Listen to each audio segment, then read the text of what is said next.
महत्त्वाची बातमी ज्यांनी टीव्ही ऑन आता केलेला असेल त्यांच्यासाठी हे सांगायला हवं की महाराष्ट्राच्या राजकारणात गेल्या काही महिन्यांपासून सातत्याने ज्या गोष्टीची चर्चा होती ती अखेर पूर्ण होतीये। राज ठाकरे उद्धव ठाकरे यांची बैठक आज झाली। 2.5 तास दोन भावांमध्ये बैठक झाली।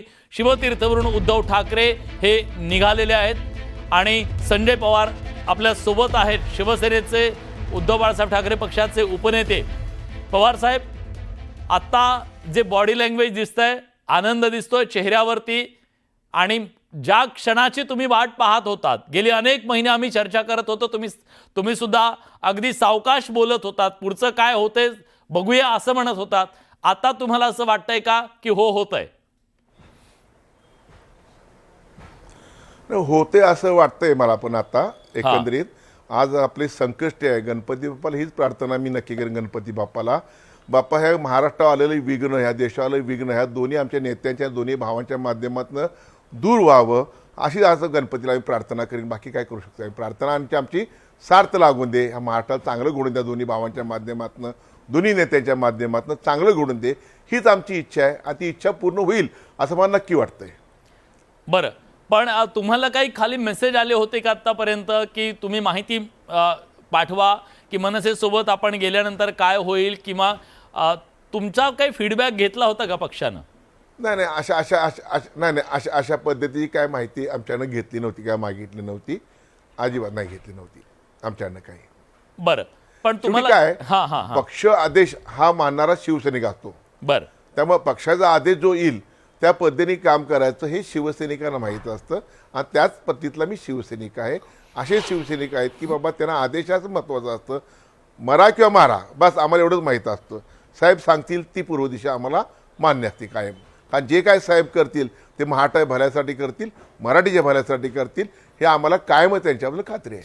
तुम्ही कोल्हापूरचे नेते आहात म्हणून मी तुम्हाला विचारतोय, या संभाव्य युतीचा, मी संभाव्य म्हणतोय, अजून त्याची घोषणा झालेली नाही म्हणून, पण या संभाव्य युतीचा कोल्हापूरच्या राजकारणावर काय परिणाम होईल? नाही, सगळ्या महाराष्ट्रात ह्याचा परिणाम होईल, ह्याचा चांगलं घडेल, ह्याचा एकत्र आल्यानंतर चांगलं घडेल। आता जर तरच्या गोष्टी तुम्ही म्हणाला तसंच मी पण जर तरच्या गोष्टी म्हणतोय। आपल्याला आतलं काय चर्चा झाली काय नाही झाली आपल्या माहित नाही, तुम्हाला माहित नाही, परंतु जे काय झालं असेल ते चांगलं व्हावं आणि जे घडणार आहे ते महाराष्ट्रात घडणार आहे, फक्त कोल्हापुरात नाही, महाराष्ट्रात ह्याचा चांगला परिणाम होईल आणि ह्याची मला खात्री आहे। बरं, पण कार्यकर्त्यांची भावना जाणून घेण्याचा तुम्ही प्रयत्न केला की मनसेसोबत गेल्यानंतर आपल्याला काय होईल, चाचपणी तुम्ही तुमच्या पद्धतीने केली होती? नाही, जेव्हापासनं काय नाही काय तर निमित्ताने हे दोन्ही नेते दोन्ही भाऊ एकत्र होते तेव्हा आनंदाचंच वातावरण वाटत होतं। त्याच पद्धतीने आमच्यासुद्धा कोल्हापुरात आनंदाचंच वातावरण होतं, प्रत्येकाची भावना होती, प्रत्येक शिवसैनिकांना वाटत होतं की उद्धवजी साहेब आणि राजजी साहेब एकत्र यावे, ती प्रत्येकाची भावना होती अशी। आणि तो अंदाज आल्यानंतर आपल्याला माहिती आहे की पुढे यांचे काय भावना आहेत, हे निश्चितच त्यांना हे स्वागतार्थ असणार आहे। सगळ्या शिवसैनिकांना, प्रत्येक महाराष्ट्राला ही वाट बघत होती, ती ही क्षण आता चांगला आपल्याला सर्वांसाठी आलेला आहे आपल्याला। बरं, पण जेव्हा दोघं मराठीच्या मुद्द्यासाठी एकत्र आलेले होते तेव्हा कार्यकर्त्यांची काय भावना होती? राजकीय दृष्ट्या सुद्धा एकत्र यायला हवं या दोघांनी?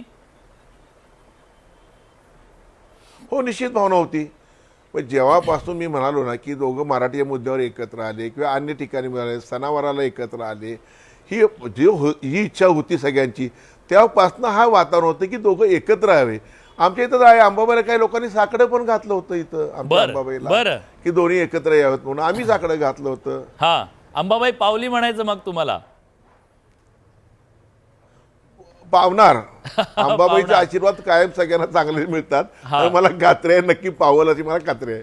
बरं पवार साहेब, मला सांगा, आज बाळासाहेबांची आठवण जेव्हा येते तुम्हाला? साहेब इथे येतात निश्चित प्रत्येक शनी आठवण मोठ्या साहेबांची आम्हाला येते।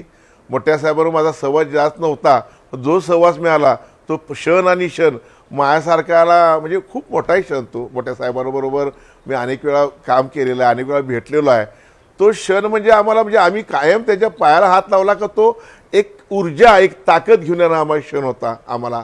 आणि अशी व्यक्ती होणे नाही एवढंच म्हणेन मी, अशी फार मोठी आमच्यासाठी फार मोठं दैवत आमचं होतं ते मोठे साहेब म्हणजे आम्हाला। आणि कायम आठवण शेवटच्या क्षणापर्यंत, श्वासापर्यंत मोठ्या साहेबांना आम्ही विसरूच शकत नाही। आणि म्हणून मी तुम्हाला सांगतो, मी राजकीय बोलत नाही. हा. माझा अजून इथं मोठ्या साहेबाच्या घरात फोटो आहे.